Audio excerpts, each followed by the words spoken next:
Hello, everybody. Welcome back to our final installment of the Boys Basketball Hoops Season Preview Podcast Series. And I guess this is going to serve as our pregame interview as well, Coach. This is my favorite interview of the year. Oh, gee. This is dude, how many times have I said that to you? I absolutely love it. We get into most of the same things every year, and yet I'm still fascinated every year, year over year. Coach, just blank slate. How do you feel? Preseason is over. It's game day. Yeah, really excited. I mean, it's awesome to be back. Knock on wood. Hopefully, have a full season. Spectators, the whole 9 yards. As special as last year was, just to be back on the floor together. It was odd. It was, no fans in the beginning, and then it was just senior parents, and then just parents, and so on. So the fact that, at this point, and again, knock on wood, that there's no strings attached and we're open for business, just, remember your masks and try to socially distance when you can. That's exciting. And I know the boys are very excited about that as well. This summer was normal stuff for us. We got back to our 6 a.m. practices here at the high school. Team camps, obviously we couldn't do those, but we did, our night scrimmages either at Montgomery or other schools. There was a summer league that started up at Peak for some of our younger guys, and we sent them over there. So, preparation was similar to what it has been in years past. We've had some really, really good scrimmages against some really solid teams, and the kids are playing well, man. They're excited for this game versus Hillsborough. Good buddy Tim Palick, who was the head coach at Bernard's for a while and always did a remarkable job up there, is the new head coach at Hillsborough, and he's got the boys playing well, and we're excited. Should be really, really good atmosphere, good environment, and we're excited for it. I can't even imagine what would happen if I gave you the questions in advance, because it's like you answer them all before I ask them, and that is why I don't give you the questions.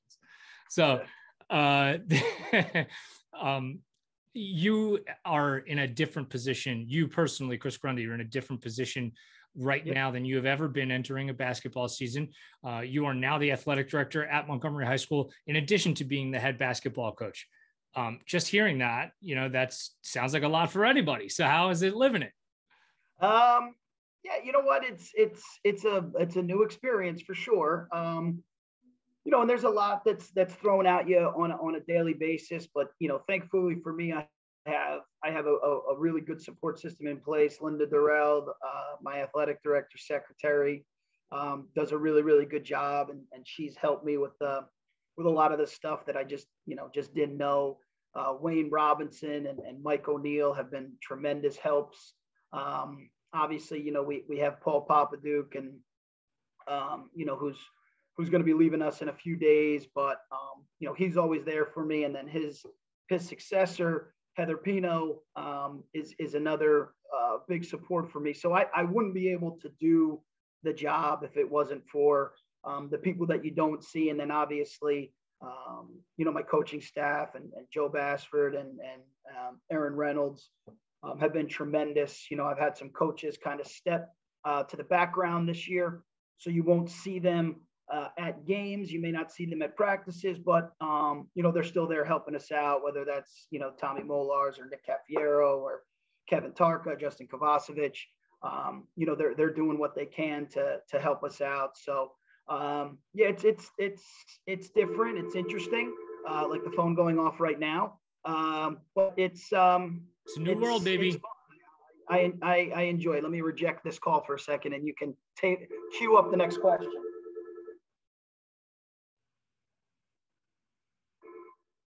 Go ahead, sir. And not editing that out. It's not what we do here. Please don't. Welcome to the MIRE, baby. We just give you just raw. It's what we do. I have to imagine that just relative to other seasons from time to time, you have to be pretty excited. as you head into this one, because now for my money, there have been really talented guys that have come through here in the 15 years that I've been here. And I had said the other day to Kyle Rarick that of all the point guards that you've had that have been super talented, Curry feels like he has maybe a little more along the scale of a lot of the traits, that it's almost like kind of like you're putting together a lot of the different point guards of the past, save maybe for Ryan McCoy. If you could make Curry 6'11", he might be Kevin Durant, you know what I mean? But outside of that, Curry feels pretty assassin-like in terms of his mentality and his approach. And I don't know that was true of all the point guards of the past. Just talk about Ryan, talk about your enthusiasm for what the season has because of him. Yeah, I mean, I think before, I get into that portion of the question, I would just like to say, first, how proud I am of Ryan. And, here's a kid, and I spoke about this at our first first day of tryouts, when I was talking to a lot of the younger kids. Ryan was a kid that never missed a camp of mine growing up, like ever, whether it was Friday night skill development or whether it was a summer camp. I told the story that his parents had signed him up for point guard college camp, which is ultra expensive. And he lost his mind because that was during one of my weeks of summer camp. And I actually had to call him on the phone and just say, right, it's okay that you miss 1 week of camp, to go do this. It's not like, you're going on vacation, you're still playing basketball, So he ended up, missing that 1 week of camp. But, that he was a kid that just always worked his tail off to be the best possible player he could be. And, what you don't see on the court are some of the stuff that he does off the court, which is, taking some of the younger guys under his wing and, doing some training stuff with kids. Like we were doing our preseason conference meetings with me and on the bus coming back from Colonia, and Miggy Aguilar, who's one of our sophomores on varsity, who's going to be a really good player for us.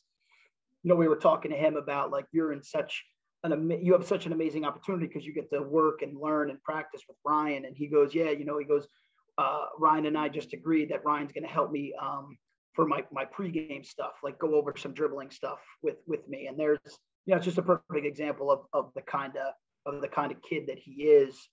And speaking to that, like, that's not just something that, well, maybe it is for some, but, I would argue that not putting yourself bigger than anybody else may not be innate. So how did he get there? Obviously his parents, but the guards before him, the fact that Riley Green would always call Ryan, when Ryan was a freshman on that, remarkable conference championship team that we had, and Riley would pick up Ryan and they would go and work out. So it's just, the whole idea of paying it forward. But yeah, getting back to your original question of, how excited are we? Yeah, I mean, we've been spoiled for 4 years, and, us as coaches, players, teammates, spectators, the MIRE, we've been really, really spoiled. And, you don't know what you have until it's gone. So I'm going to enjoy, knock on wood, hopefully these next 30 games or so that we have, watching him go out there and do his thing and just orchestrate a game like only he can. So we're excited for that for sure. I'm hoping 30 games would be great. If we get to 30, I feel like we're in a good space, Coach. We're in a good spot. Ryan Curry is not going to win a state championship for you by himself. You know what I mean? There's a reason why I think through the years you have been so successful, and it is because when you don't have the prototypical star players, you don't have 4, 6, 7 athletic wings out here running around. You guys do this because you play together and you work together. What are going to be the most important things outside of Ryan Curry for this team to be successful? It's real simple, and it's not me being coy or anything. Like, we have to hit open shots. Like, that's what it's going to come down to. I mean, it's no secret that most teams that we go against who scout us well are gonna try to take Ryan away. So Ryan has a unique ability to find guys wide open, like literally wide open. And if we could knock down wide open shots, we're going to win a lot of games. If we can't knock down wide open shots, then we're not going to win as many. So again, I'm not trying to be elusive here, but it's really what it is. We got to step up and hit open threes. And then, once you start hitting open threes, the closeouts become a little bit more intense. And then that's when you add the head fakes and you get to the rim and you finish and you get fouled, or you throw a dump pass to Gordy for a dunk and that type of stuff. So we're going to have to hit the open ones for sure. You just mentioned Gordy. It's where I wanted to go next. If you rewind a couple of years, Gordy showed up here kind of like plopped on the desk like a lump of clay, right? And you got to essentially mold whatever you want out of him because he was so unfamiliar with the game. I was talking about it the other day about just kind of how far he's come. And we started talking about the old movie, The Air Up There. You remember that movie? It was from, we had to be in our teens. I mean, if we were teenagers, even then, it was Kevin Bacon, like went to Africa and found a guy who was like this uber athlete. And like, he just never had played basketball before. And so I was joking. I was like, well, that's what we got with Gordy. It was just, didn't play a ton of hoops before he got to Grundy. So now he got to mold him however he wanted him. Obviously I'm joking about most of that, but I want to just get your take on where you've seen Gordy come from when he started out with you guys to where he is now. Yeah, he's been tremendous so far this preseason. This summer was the first year that he really started playing AAU, and I think coupling that with all the stuff that we do in the summer, which we don't have to go down that road because people know about it. So he was just playing a lot of hoops, and then that went right into the fall with all the stuff we do into the fall, and he just hasn't missed a beat, and he's been. Like I said, he's been great. He's been, getting all over the offensive glass. He's such a difference maker defensively. And he's been fortunate enough to learn from Rohan and then Chris Rabayo. And now it's kind of like his turn to do what they did, which is be a difference maker at the defensive end. And defense leads to offense, especially for us this year, getting back to, what we had just talked about, which is, what teams are going to do to Ryan. And we have to score in transition. So, if Gordy's able to get that defensive rebound or block a shot and quickly outlet it to a guard and bang, we're down the floor. Or, getting a layup, getting an and one, getting an open three, that's huge for us. So, but he's been tremendous. He's really growing as a basketball player. He's growing as a person. He's growing as a leader. So he's obviously a huge piece of what we're going to do this year. You talked a couple of times already about other teams potentially taking Ryan away.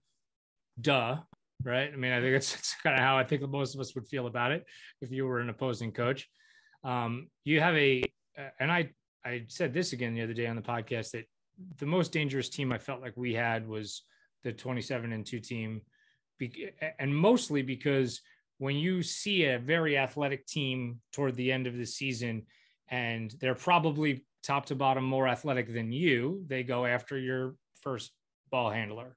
And then that's usually successful. And then they can try to take away your secondary ball handler. And then that's, okay, like so maybe yes, maybe no. And then if you have a third guy that can handle the ball capably to get you into your offense, that feels like a difference maker. Talk about the guys behind Ryan handling Josh and whoever else that's going to be, if it's Levy or, wherever, or Carey or whoever that is. And just kind of where you see that fitting into, a late season run.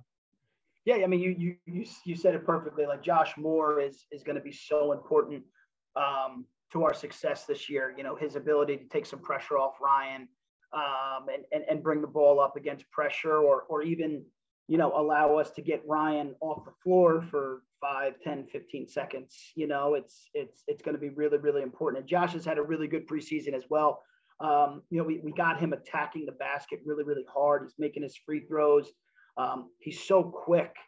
that he's another guy that's going to find people open for wide open shots, and his ability to finish in traffic so far this preseason has been really, really solid for us.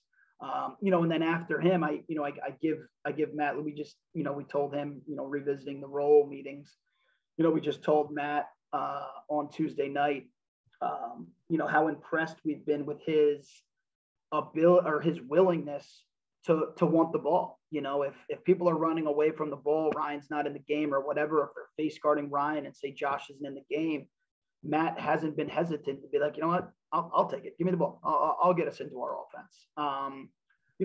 And that's great. That's a big part of basketball, is the mental part of it. It's not, I was a lineman for football, go figure, with my body type. And I know most people thought I was a wide receiver, but I was actually a lineman. And, but with blocking, it was, there wasn't a lot of thought to it. Like, I'm blocking the guy in front of me, or I'm blocking the gap inside of me, and you just go and you hit him, and that's kind of how it is, but with basketball, if you start to second guess yourself, or you start to doubt yourself, a lot of stuff kind of goes downhill quickly. So Matt's got one up there. The fact that he just says, "The hell with it, give me the ball, and I'm going to get us into our stuff." It's great. If we're being objective, I mean, I always say this is the MIRE and not the something else. So we're always a bunch of Montgomery homers. But if we're taking an honest look at some things from last season that we would be like, oh, okay, like not so great. And you touched on it for a second, with Curry out of the ball game last year, some big leads became small leads. How do you avoid, I mean, like, is it just Josh Moore being ready now to be that guy, or how do you avoid falling into some of those traps that you did last year?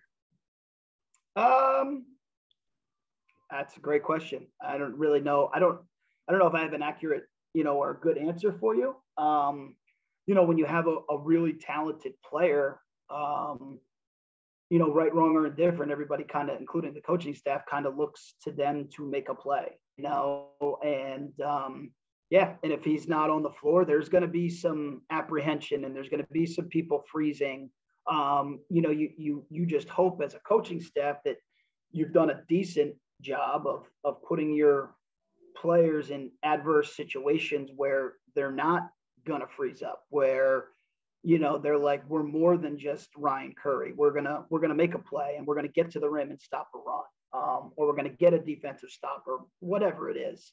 So, as a coaching staff, we just have to maximize the talents on the floor, put them in the best situation to be successful, whether that's with Ryan on the floor, or with Ryan off the floor, or Gordy on the floor, or Gordy off the floor, whatever it is. That's on us as a staff. Like, we have to not only come up with good schemes, but we also have to give our players confidence to know that they're more than just one or two guys.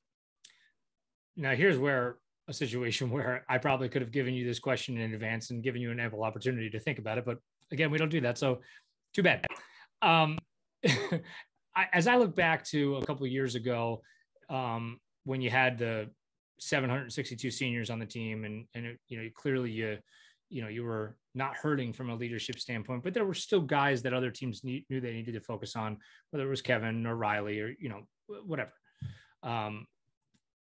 Then there became, in my eyes, as I've looked back on it, other guys. Joe Ellicone comes to mind probably first, as I was thinking about it the other day, of a guy that I was just like, wow, he just hits big shots. Like, he doesn't care. He hit that big shot, to send you to overtime against Franklin, big shots against Hunterdon and Central. Like, it just didn't seem to matter to him. The stage wasn't too big.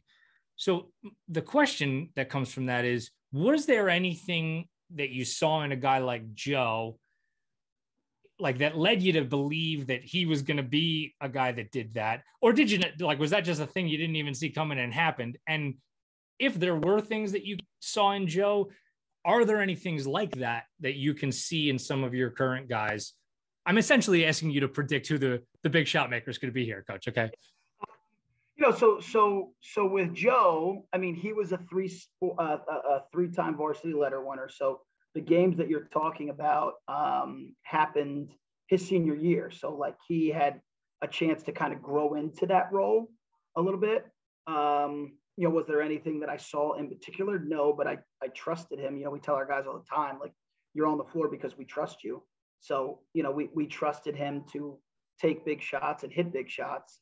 And he did. And he was, really good at it.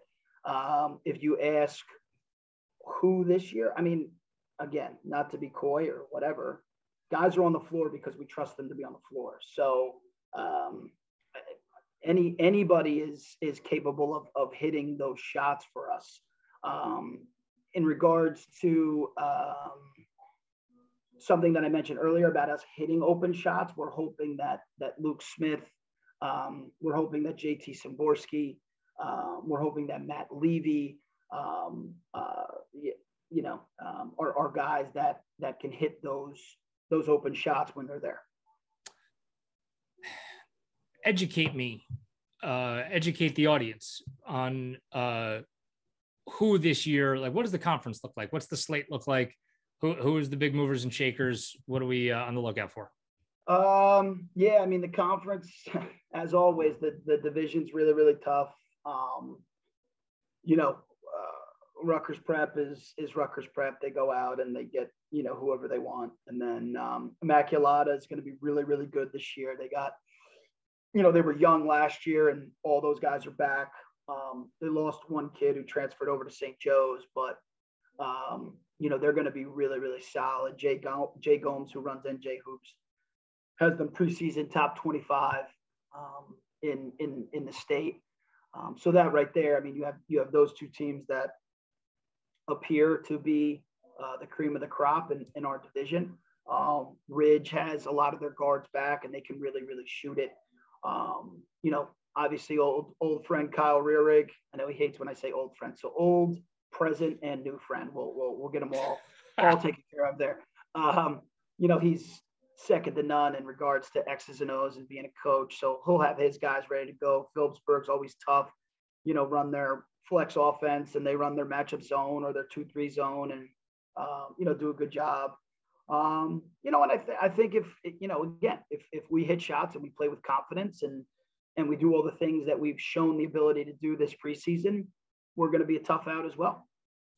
So I'll say it, county conference and state, since we know that's, those are the goals. Yeah. Where do you think things stack up, as you look in, is your team, and I'm not asking you for a prediction. I'm asking you essentially, how equipped do you feel your team feels they are to do that? Do they feel like they're an underdog? Do they feel like they're a favorite? Where do they think they come in on it? I mean, I think we're realists. I mean, I think that, even Riley and Kevin, Rohan and those guys, their senior year, if you would have said, are you going to beat Rutgers Prep twice? I don't think they would have said, 100% yes, with certainty. Are we an underdog when we play Rutgers Prep twice? Yes. Are we an underdog when we play Immaculata twice? Probably. Are we an even bet with Ridge and North Hunterdon, and Phillipsburg, probably, most likely, who's ever playing home. But again, man, you can never, FanDuel and DraftKings and all those stuff, like you can never measure a team's culture, and that never factors into it. And I would like to think that our culture is second to none. And, I talked all about that at the tip-off dinner last night, and these guys expect to win. I mean, we've won 7 conference titles, in the last, 13 years, 12 years, something like that. So our guys expect to win. We have a culture of winning. So that's big. That's really, really big in high school athletics. So, we're going to go into every game expecting to win, whether we're playing, Hillsborough opening night or whether we're playing Gill in the county championship, who's nationally ranked, by the way. So, we're is that good? Yeah, I think they're pretty good at basketball. Good. But okay. So we're going to go into every game expecting to win. Coaching staff's going to put together a good scouting report, and we're going to have the guys believing, and it's all you can do. Look, I got to tell you, I'm like legitimately excited. I say that knowing that the competition is going to be as good as it is going to be this year. But my sense is like, we're good and they're good. Yeah. And you know what that's going to be? It's going to be good basketball. And I don't know what the things are going to come out, in one direction or the other, but that's just my sense. And I think that maybe, and I feel differently about that this year. Like I usually tend to think of my optimism on the season as like, well, how much do I think we're going to win? And like, I don't know, because of just where everybody is in the state of the conference, because everybody's good. It's going to be fun though. Yeah. Yeah, no, it's gonna. You're 100% right. It's gonna be really, really good basketball. It's gonna be really good games. Obviously the X factor is COVID. How many teams are going to be shut down, and how many games are we going to lose? And hopefully it's none. Hopefully everybody stays healthy and there's no COVID shutdowns and all that stuff. But you never know, and so that's going to be something that not just Montgomery but everybody's dealing with. Listen, get everybody to stop licking doorknobs and we'll be fine. Don't worry about it. That's a good point. Don't lick doorknobs. Write that down, please. Write that down. Coach, in all seriousness, can't thank you enough for joining us today. I'm sure you're going to be sick of me before too long, but for now, great luck this season. So excited for opening night that I just can't even stand it. I'm not even going to be there. And